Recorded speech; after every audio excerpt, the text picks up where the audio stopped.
이게 더 좋다더라 라고 하면은 네? 저게 더 좋다더라 하면은 그것도 그러네. 그건 말이 안 되잖아요. 안녕하십니까. 성경에서 벌어진 그 일이 나한테도 일어난다면 이라는 주제로 성경을 보고 나를 돌아보는 만약 지금이라면의 강태영입니다. 우리가 살다 보면은 정해진 길을 뚝심 있게 나아가야 할 때가 있잖아요. 다들 아니라고 할 때 소신을 지키고 외로운 길을 가야 할 때가 있는데요. 그때 가장 중요한 것 중에 하나가 저는 지식이라고 생각합니다. 왜냐하면 이 지식이 없으면은 외부 지식에 의존하게 되는데 문제는 그 외부 지식이 맞느냐 혹은 아니냐라는 것조차도 판단하지 못하게 되는 거죠. 그래서 누군가가 이게 더 좋다더라 라고 하면은 그래?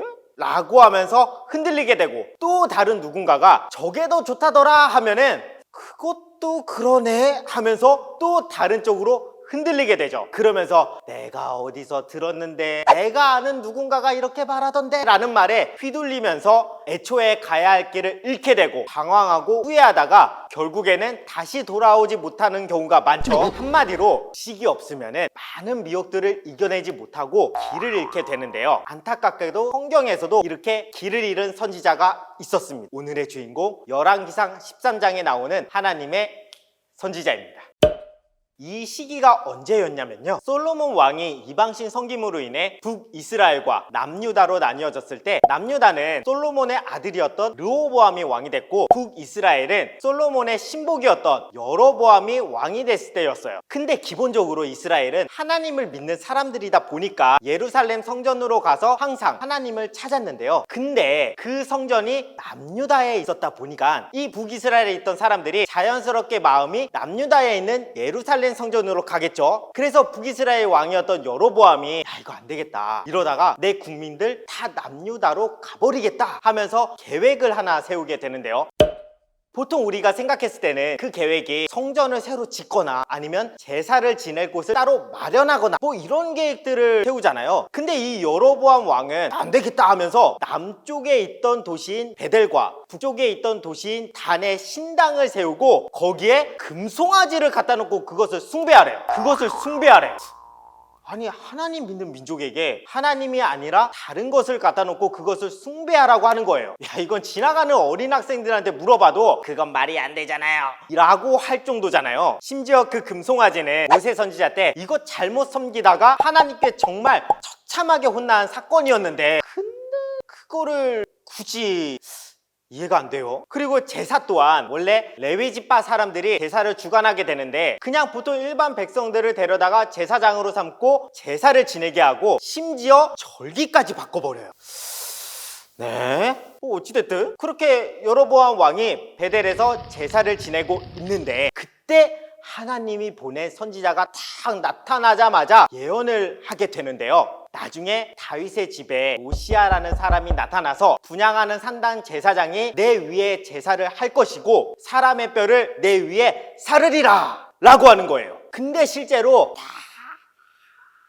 나중에 정말 나중에 남유다의 요시아라는 사람이 16대 왕으로 나타나서 우상을 섬기고 이방신에게 예배드리는 그 모든 것을 다 파괴하고 없애버려요. 즉 예언이 이때 이루어지게 된 거죠. 자, 그럼 다시 돌아와서 이때 하나님의 선지자가 이 예언을 하면서 단이 갈라지고 재가 쏟아질 것이다 라고 하는데 진짜 조금 있다가 단이 갈라지고 거기에 재가 막 쏟아지는 거예요. 그때 왕이 손을 딱 펴면서 잡아달라고 하는데 그 왕의 손이 갑자기 말라가지고 굳어버린 거예요. 그리고 왕이 다시 되돌려 달라고 하니까 선지자가 하나님께 부탁하니 왕의 손이 돌아온 거죠. 야, 거의 뭐 죽다 살아난 격이잖아요. 그것을 체험한 왕이 야, 진짜 하나님의 선지자구나 하면서 어떻게든 붙잡으려고 우리 집에 가서 좀 쉬어라, 내가 예물도 주겠다 라고 하는데도 이 선지자가 뒤도 안 돌아보고 왕의 집 절반을 줘도 내가 실소이다 하면서 왔던 길을 다시 돌아가지도 않을 것이고 떡과 물을 마시지도 않겠소 하면서 가버려요. 근데 그것이 바로 하나님의 영이었던 거죠. 야, 멋있어요. 여기까지는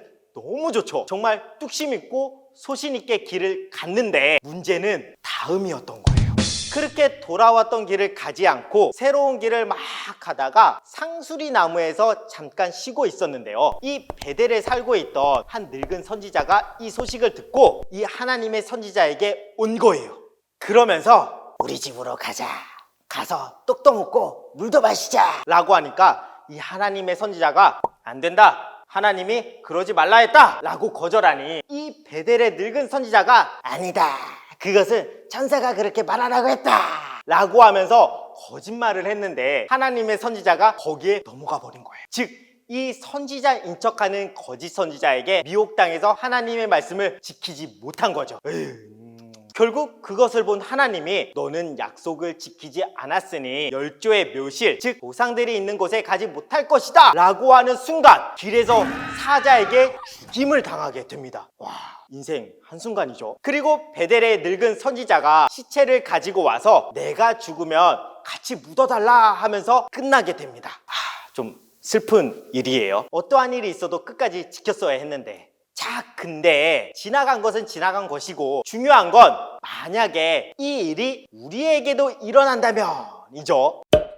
하나님께서는 호세아 4장 6절에 보시면 지식이 없으면 망하고 지식을 버리면 버림받는다 라고 하시는 것처럼 실제로 약 2000년 전에 예수님이 오셨을 때 그때 당시에 하나님을 믿고 있었던 사람들이 선지자의 말을 알지 못해서 예수님을 정죄했다고 하는데요. 이것은 정말 그 글을 읽지 못하고 알지 못한 것이 아니라 그 안에 뜻을 알지 못함으로 인해 예수님을 정죄하고 십자가에 못 박히게 한 것이었죠. 그리고 우리가 살고 있는 이 재림때에도 거짓 선지자가 많이 나왔으니 다 믿지 말고 시험하라 라고 하시면서 근신하고 깨어있지 않으면 마귀가 우는 사자처럼 삼킬 자를 찾고 있다 라고 하고 있습니다. 즉 하나님의 선지자가 베델의 늙은 선지자를 알아보지 못한 채 그 거짓말에 넘어가서 사자에게 죽은 것처럼 우리 또한 지식이 없고 그 뜻을 알지 못하면은 사자 같은 마귀에게 넘어가서 우리가 인지하지도 못한 채 하나님의 역사를 방해할 수가 있는 것이죠. 그러니 정확한 하나님의 지식을 가져서 마귀에게 넘어가지 마시고 하나님의 자녀가 되시길 바라겠습니다. 오늘의 영상